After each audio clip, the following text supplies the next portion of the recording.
everyone, consider two archers firing simultaneously at a target. Lee has a probability, so I'm going to put Lee here, has a probability of 3/4 hitting a target. So this is your hit, miss for Lee.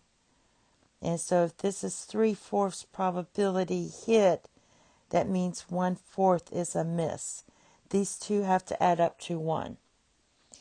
And then since this is a conditional probability, a compound probability, we're going to put Yuko here, Yuka, and she has a probability of 4/5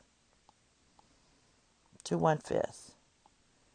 Now you're going to have to write it again here so we can do all the probabilities.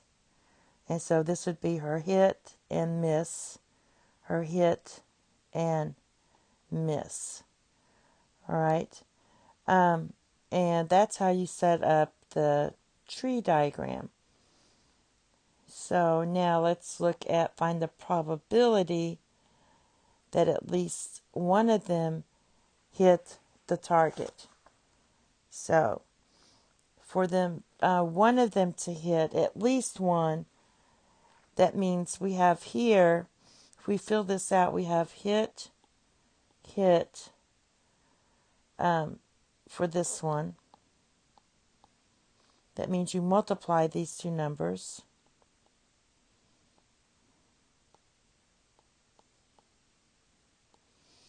And that's going to be 3/5. And then for hit, miss, so that's hit, miss, that's going to be 3/4 times 1/5. So that's going to be 3 divided by 20. Then for Lee's miss, so that's going to be a miss hit, that's 1/4 times 4/5. That cancels, so you get 1/5. And then we want miss.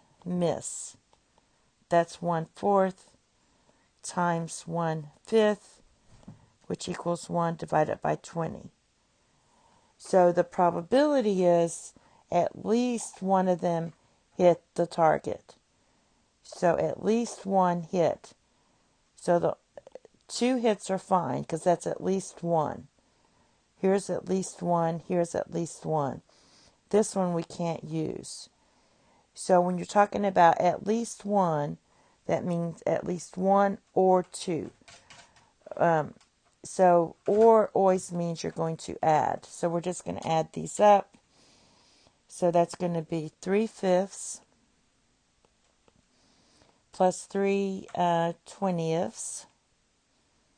Is that right? Yeah, 3/20 plus 1/5. We're not using this one. And that's going to give you 19 divided by 20. For C, find the probability that only one of them missed the target. So in that case, only one miss. So these are the two only one misses. So that's going to be 3 divided by 20 plus 1 divided by 5. And that gives you 7/20. And that's it. Also, if you want to know, when you add these up here, you add these 4 numbers. 3/5 plus 3/20 plus 1/5 plus 1/20. That's going to be 4/20 for these two. And 4/20 is 1/5. So you'll get 1/5, because that's 4/20, plus this 1/5, plus this 3/5. That gives you 5/5 equals 1. So if you did this right, these 4 numbers should add up to 1. And that's it. Thank you. Have a nice day. Bye-bye.